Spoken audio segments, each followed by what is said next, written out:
Here we are for another Professor Chat. We finished our conversation on your strategic framework last time. I want to turn to the next stage of planning with a specific focus on the midterm. Now, we recognize not everyone is a fan of planning, particularly for small companies. These naysayers proclaim it takes away from other more important work. In other words, it's a diversion in a fast-paced small business world. It costs too much. It's not worth the time and effort for the reward. My response to it all depends on what type of planning you are doing. For me, the bottom line comes from one of my favorite quotes from Lewis Carroll. If you don't know where you are going, any road will get you there. Now, I would like to add, and that road may be to nowhere. Big companies have sophisticated planning systems. Virtually all of the textbooks sent to me for my corporate planning course focused on big companies. It would be ridiculous for a small company to implement the planning system used at Shell when I was vice president of corporate planning. That is why Gino Wickman's book on traction has gained traction with small companies, since the entrepreneurial operating system outlined is targeted specifically for small business. Wickman uses the same overarching principles from my strategic planning texts, but geared down to his target market of small business. He tries to keep it simplified. He does a good job covering the basis, but as often occurs, he formulates his own terminology to these basic concepts. For example, Wickman uses rocks to describe the specific important items for people to fulfill in the next 90 days. You won't see that in a textbook. In my case, as you know, I have focused on those companies approaching takeoff stage in my 4-stage growth model. As I've said in our first chat, this is a key trigger to develop more and where you need to develop more thoughtful strategic plans. So our first 6 chats have been geared towards helping you develop that strategic framework. It represents the longer-term horizon.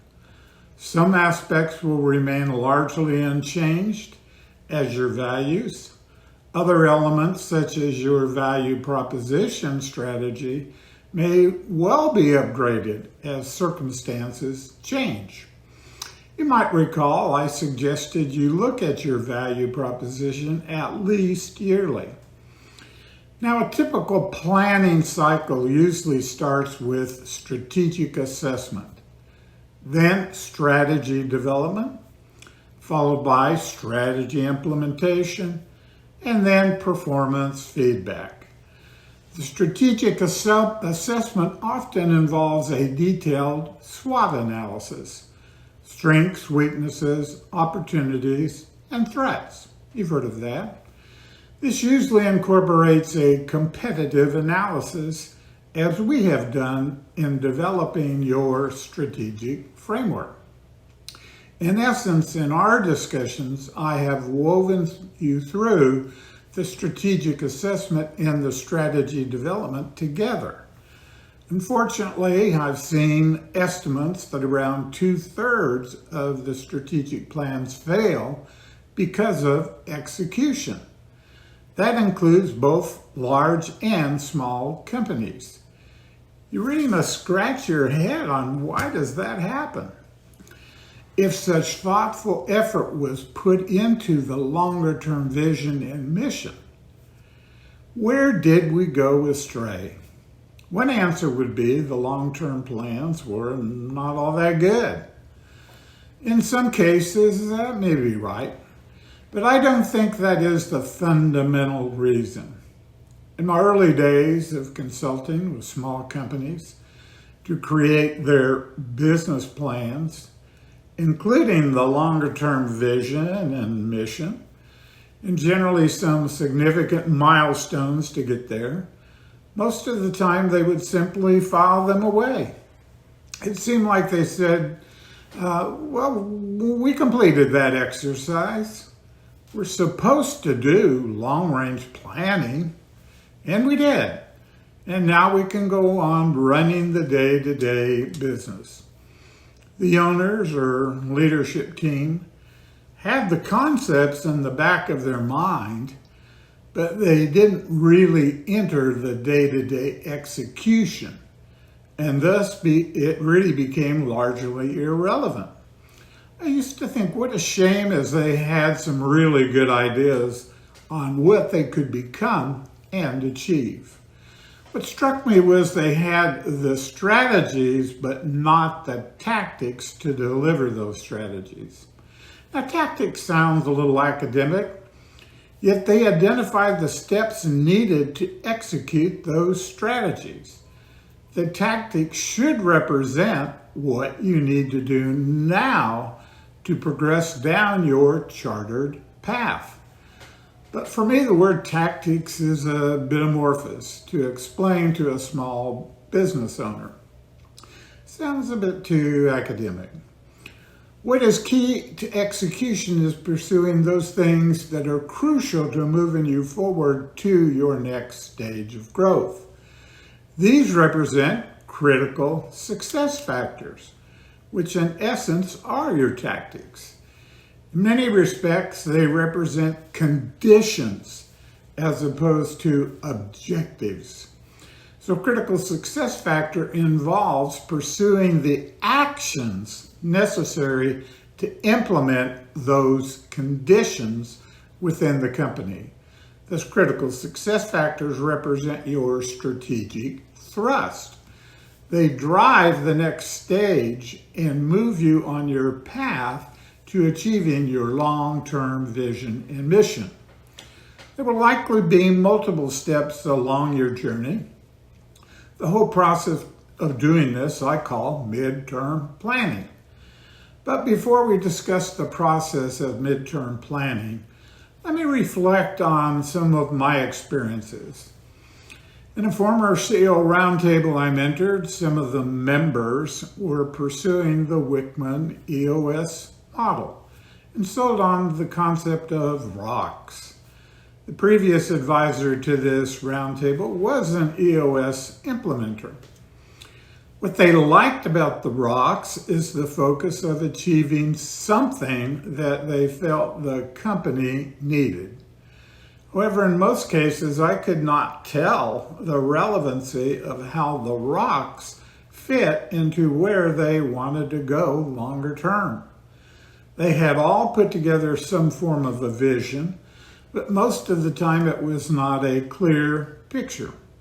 Sometimes they had a 3-year goal, but little thought about critical success factors to move towards their vision.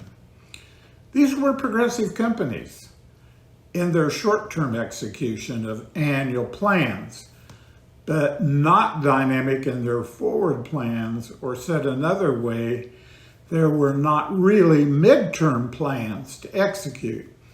Because they were thoughtful leaders, they were making progress, but more of an evolving rather than taking off. One thing I didn't hear much about was their leadership team. I believe it is essential for taking off. Now, this is the little side story of mine on an early personal experience with team management. I joined Shell as a computer programmer because I had taken computer courses in my quantitative management science master's. However, my college focus had been all my other courses on strategy, leadership, organizational, and consumer behavior, coupled with quite a bit of team building. Now, this was back in 1970 when the information revolution was just really taking off. And Shell saw my skills in leadership, so they wanted to try out a new approach on building new information systems and made me a project leader for a marketing expense reporting system. There were 6 of us on this newly formed group, but I had no real authority. And there were 2 systems analysts and 4 programmers, including myself. Now, the project goal of the mission was set by the IT and the marketing organization's management, not by us. So with my team and the planning background I had, I got the group of 6 together for about a week, charting out what we needed to do. Together, we developed a system plan with the different programs that needed to be created and the specific interfaces with one another. We decided who should do what programs based on their skills. And we met frequently as a team discussing progress and resolving any issues that came up.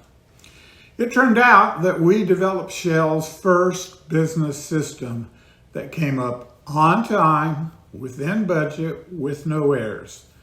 The mission was completely fulfilled. Planning and teamwork were the critical success factors. Now, if you are wanting to take off and you do not have a leadership team, then I highly recommend you form one. The leadership team should represent those individuals who can move the company down the strategies to fulfill your vision and mission. In my opinion, it should be more than 2 people. But when the team gets bigger than 7 or 8, it becomes pretty hard to manage. Begin the midterm planning process with a dedicated session of bringing your leadership team together for up to half a day or so. By having the leadership team together, the execution success goes way up. How should we go about identifying those critical success factors? That's the key. Before the meeting, my suggestion is to do an evaluation of where you stand on the 4-stage growth model, comparing your current position to the 8 criteria of revenue, sustainability, planning, organization, processes, target market, value proposition, and leadership. My blog on achieving the takeoff stage will be most helpful in doing that. Again, this presumes that you are generally in the upper part of growth or in the takeoff stage. And with this 4-stage evaluation in hand, then I suggest you have a whiteboard session. Start the discussion with your overall vision and mission statements. How close are you and what seems to be missing? Where do you stand on your core competencies against your competition? Developing a core competency can be a critical success factor. Some of the missing ingredients may well come from your evaluation on the 4-stage growth model, with areas in which you're lagging. Just write down your thoughts on the board, and without selecting any at this point as your next stage, critical success factors. Then go around the room and ask each member of the team what is important for their progress in their area for reaching your vision. Lastly, open it up to the whole team again on what we need to do next to progress. Once you have a number of these future conditions written down, then enter into a discussion on what the 3 or 4 top ones should be to position your company in the next step on moving forward, step by step. It should begin to look like a midterm vision to achieve. Select the language for those critical success factors that paints a picture of that future. As mentioned, this picture comes from your strategic thrust to propel your company forward. How do we manage towards pursuing these critical success factors once they are identified? Discuss within the leadership team who should be the main driver for each of them. By having a driver or a leader, it takes on life and momentum and accountability. And let the driver then lead a discussion on the key action items to fulfill the critical success factor and the associated timing. Do this for each critical success factor identified. And don't forget the team should also be accountable for overall fulfilling each critical success factor chosen. I also recommend you establish a key midterm financial objective, such as obtaining $20 million revenue by a certain date, say 2 to 3 years out, because this puts a stake in the ground on your revenue growth rate. And once you get your midterm plans in place set for implementation, then each year have another midterm planning session. Identify which critical success factors have been achieved and what new ones need to be pursued. It also gives you the opportunity to update the strategic framework if that's necessary. And this process becomes your linkage. It's a bridge from the short-term plans to your longer-term strategic framework. A little time on midterm planning can go a long way in moving your company forward. I've been a little prescriptive here, as most companies just have not done this type of midterm planning work. Hope this gives you some insight into how to achieve your overall vision and mission. Next time, the topic shifts to the short-term planning. I hope you will join me then.